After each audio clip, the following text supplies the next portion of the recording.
Hello, everybody. Today we will be doing a deep dive on the headspace of Anakin Skywalker in Star Wars Episode 3 Revenge of the Sith, shortly after he saved Chancellor Palpatine from the clutches of Count Dooku and General Grievous. So today I'm going to talk about that, and I will do a second video about the headspace of Anakin Skywalker after Order 66. So without further ado, here we go. So to start off, Anakin Skywalker and Obi-Wan Kenobi travel aboard the Invisible Hand. Anakin Skywalker and Obi-Wan Kenobi travel up the spire to find Chancellor Palpatine. Anakin kills Count Dooku. They save Chancellor Palpatine. They go back down the spire, get captured by General Grievous, who then escapes onto a ship.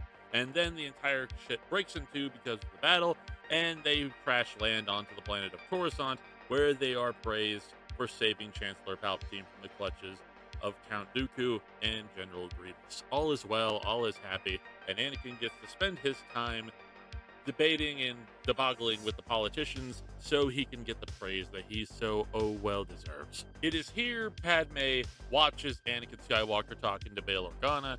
Anakin says, "Excuse me," runs over to Padme, and this is immediately where shit goes fucking bad for the galaxy. Because Anakin Skywalker finds out that Padme Amidala is in fact pregnant. Oh no, that's not good. So Padme's pregnant. She's talking about living on Naboo. She wants to do this whole thing where she wants to actually have a home for the children, and everything is going to go well. The problem is that she's a senator, he's a Jedi, and they still haven't told anybody about their relationship at all, despite the fact that people already know that they're in a relationship, but they can't really prove anything, nor do they want to actually say anything about it. So Anakin is in this debacle where he, as a Jedi Knight, has two children coming along the way, only one that he really knows of, and these two kids are going to be in a situation where they have a Jedi father and a senator mother. I don't know how that's going to work out for either of them. Padme's going to have to come up with some story about how she got pregnant by some dude. She's probably going to have a fake husband. She's probably going to have to stay in the shadows so nobody knows that she's pregnant with Anakin's kid. It's going to be a very disastrous conversation later on down the line, and this is stressing Anakin out big time. Meanwhile, around the same time of which this is happening, Anakin Skywalker is having fever dreams of Padme on her deathbed. She's giving birth to the children. She dies at childbirth, and he sees Obi-Wan Kenobi watching over her, telling her it's going to be okay, and he's having a little bit of a freak-out moment. Because remember, last time he had a vision of somebody that he cared about and he loved dying, which was in Star Wars Episode 2 Attack of the Clones, his mother ended up dying in his arms, and he murdernated an entire colonization or community of Tusken Raiders, which was a very bad time for everybody involved. So, immediately following the dreams of Padme giving birth to the children and then dying, Anakin immediately goes to an individual that he finds to be the wisest of all the Jedi, and he goes immediately to Master Yoda. Yoda basically tells Anakin to let go of everything that he fears to lose, because fear will lead to the dark side, and death is inevitable anyway, so as long as he doesn't, hyper focus on the fact that somebody close to him is probably going to die within the next, couple of days, everything should be fine. Anakin Skywalker then goes to Supreme Chancellor Palpatine on his request. Palpatine gives Anakin a directive, telling him that he will be his own personal representative on the Jedi Council, and Anakin will finally become a master like he has always wanted to become. Anakin is put on the Jedi Council, but he is not granted the rank of master. Anakin, obviously pissed off about the fact that he has basically been upgraded to a comfy chair in a high tower, is not very happy about the fact that he is effectively now just a extra member of the Jedi Council, but is not officially an actual master. He describes it as insulting and as one of the most embarrassing things that he's ever gone through. He is then told by Obi-Wan Kenobi that the reason why the Jedi Council put him on the council in the first place is because of two things.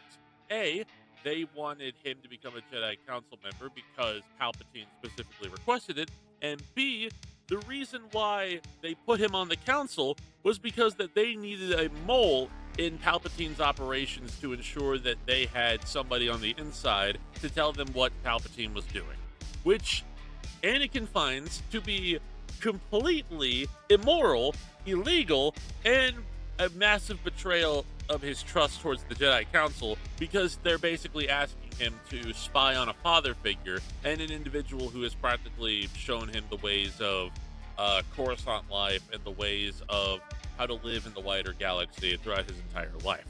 Anakin then goes to Palpatine, and Palpatine proceeds to tell him the tragedy of Darth Plagueis the Wise, where Anakin finds out that there was this Sith Lord named Darth Plagueis who could figure out how to manipulate midichlorians to create life. Anakin is immediately influenced by this and thinks that maybe there's a different way to save Padme's life that the Jedi are not telling him. So while Anakin is out here having what is effectively a emotional breakdown because he just discovered that there is a way to save Padme's life from dying during childbirth, Padme, on the other hand, is doing some crazy shit. She has started, alongside Bail Organa and Mon Mothma and many others, the delegation of 2,000 to ensure that Palpatine does not control the power of the Senate and the chancellors and all of these other individuals throughout the entirety of the galaxy, and he does not basically start a whole-on fascist movement, which he does later on throughout the entirety of the Star Wars series when he creates the Galactic Empire. So in short, Padme is essentially starting a pseudo-rebellion alongside Mon Mothma and Bail Organa to ensure that they have the ability to fight against Palpatine in case he doesn't immediately relinquish his power at the end of the Clone Wars whenever General Grievous eventually dies by the hand of Obi-Wan Kenobi. Anakin Skywalker, after finding out that Obi-Wan Kenobi has engaged General Grievous in combat, then goes to Palpatine to tell him what we already know. Obi-Wan Kenobi is now fighting General Grievous on the planet of Utapau, and Palpatine reveals his hand, effectively telling Anakin, I am the Sith Lord, I am Sidious, I am the one who started the Clone Wars, I am the one who is behind everything, but if you help me, I will show you the ways of the dark side of the Force, and I will help you save your wife. Anakin then goes to Mace Windu to tell him what he has learned, that Palpatine is a Sith Lord, probably the one that's been looking for the entire time, the one who started the Clone Wars. Mace Windu tells him to wait behind in the Jedi Temple, and he does so. So here's Anakin's weekend in an entire nutshell. Anakin goes aboard the Invisible Hand to save Palpatine. He kills Count Dooku, he feels bad about it, and he immediately goes back down to the planet so he can be celebrated as a hero and frolic with the politicians, only to find out that his wife is pregnant. His wife might die at childbirth. Yoda's telling him to get over it because death is a natural part of life. And then he is made a member of the Jedi Council thanks to Palpatine, only to not be given the rank of Master and to be told that he has to spy on Palpatine for the Jedi Council's own gain so they know what he's up to. Palpatine then tells him that there might be an alternate method to save Padme's life through Darth Plagueis the Wise, and basically hints that there might be a way to influence midichlorians to create life. Anakin's immediately caught off guard on this, and he effectively is almost this close to joining the dark side, only to then find out that his wife is part of the delegation of 2,000, goes to Palpatine to tell him that Obi-Wan Kenobi is fighting General Grievous, which he should be there for, but he's not, and then is told that his own father mentor over the course of the past 10 years is a Sith Lord, and now he's sitting at the top of the Jedi Council, not doing anything, waiting for people to come back, alone, and he goes off to save Palpatine, which results in him turning to the dark side completely, cutting off Mace Windu's hand, and effectively becoming Darth Vader. He had a fuck of a weekend.